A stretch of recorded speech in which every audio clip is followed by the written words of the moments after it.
శ్రీ గురుభ్యో నమః.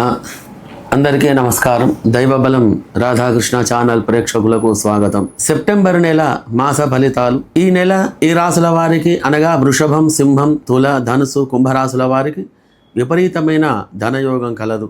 కర్కాటక రాశి ఫలితాలు. ఈ పునర్వసు 4వ పాదం, ఊహే హోడా పుష్యమి 4 పాదాలు, డీడు డేడు ఆశ్లేష 4 పాదములు కలిసి కర్కాటక రాశి అవుతుంది. ఈ రాశికి అధిపతి చంద్రుడు. మంచి ముత్యం ధరించాలి. తెలుపు రంగు మరియు ఎరుపు రంగు వస్త్రాలను ధరించడం మంచిది. దుర్గాదేవి ఆరాధన మరియు శీతలాదేవి ఆరాధన చేయడం మంచిది.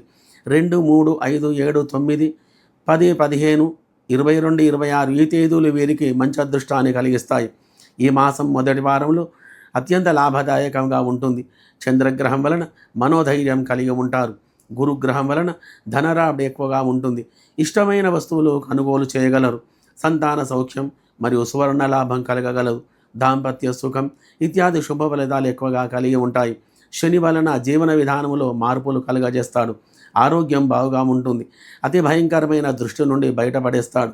రుణ బాధలు మిమ్ములను చుట్టుముట్టు ఉన్నా కానీ అధికమైనటువంటి యొక్క విచారానికి లోనవుతూ ఉండటం వలన గ్రహచార స్థితిలో ఎక్కువగా నీరసంగా ఉంటారు. మరి కాబట్టి ఈ యొక్క గ్రహచార స్థితిని తొలగించుకోవాలంటే శని గ్రహం యొక్క జపం అనేది అవసరం.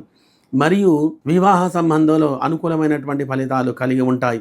వాణిజ్య రంగం వారికి పత్తి, నూనె, పప్పు దినుసుల వ్యాపారులకు మంచి ఫలితాలు కలిగి ఉన్నాయి. ఉద్యోగస్తులు అధికారులతో వినయంగా ప్రవర్తించాలి.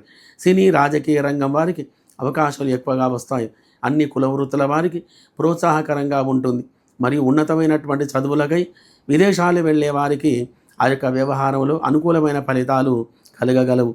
విజయవంతంగా మీ యొక్క పనిని మీరు పూర్తి చేసుకుంటారు. ఈ యొక్క మంత్రాన్ని మీరు జపం చేయండి. ఓం శ్రీం హ్రీం శ్రీం శ్రీ శ్రీనివాస లక్ష్మీ కమలవాసిన్యై నమః అనేటువంటి మంత్రాన్ని 108 సార్లు జపం చేయడం వలన కొద్దిపాటి గ్రహచారాలు ఏమున్నా కానీ అవన్నీ తొలగిపోయి సుఖమైనటువంటి జీవనం గడపగలరు. శుభం భూయాత్.